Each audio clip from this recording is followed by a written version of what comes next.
এই দেখুন বন্ধুরা, গরমে তিতর ঝোল, উচ্ছে, সজনে ডাঁটা, আলু আর চিংড়ি মাছ দিয়ে ঝোল করেছি। একদম পাতলা, একদমই হেলদি খাবার, কম তেল মশলায় রান্না।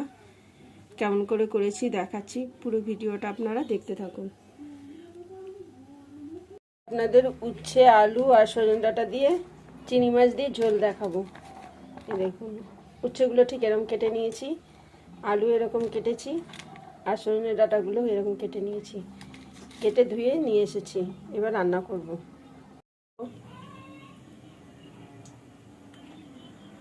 তেলটা গরম হয়ে গেছে, সবজিগুলো দিয়ে দেবো।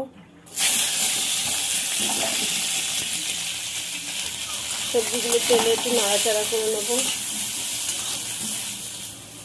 নুন দেব, হলুদ দেব,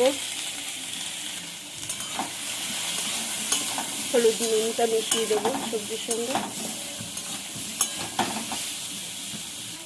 আপনারা সবজিটা আলাদা আলাদাভাবে ভেজে নিতে পারেন, আমি আলাদাভাবে ভাজলাম না, একসঙ্গেই ভাজছি।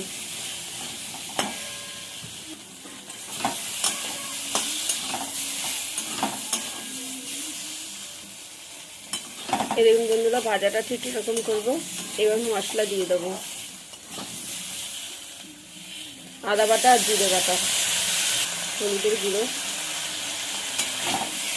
মশলাটা একটু ভালো করে নাড়াচাড়া দিয়ে নেবো।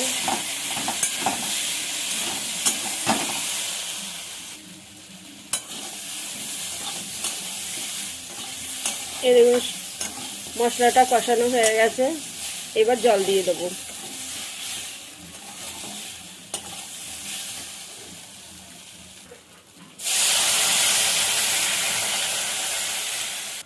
জলটা ঠিক আমি এতটা দেবো সেদ্ধ হওয়ার জন্য, আমি ঝোল করব।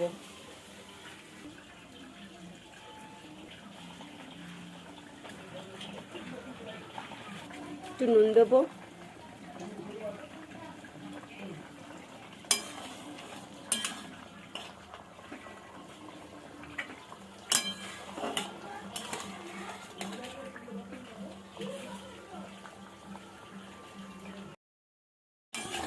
এই দেখুন বন্ধুরা, সব সেদ্ধ হয়ে গেছে, ডাঁটা সেদ্ধ হয়ে গেছে,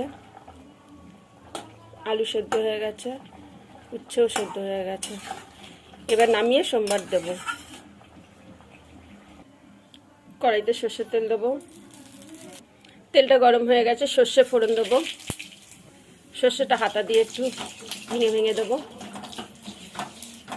এরপর চিংড়ি মাছটা দিয়ে দেবো। চিংড়ি মাছটা একটু তেলে নাড়াচাড়া দিয়ে নেবো। ভাজা ভাজাটা ঠিক এরকম হলে এবার ঝোলটা ছেড়ে দেবো।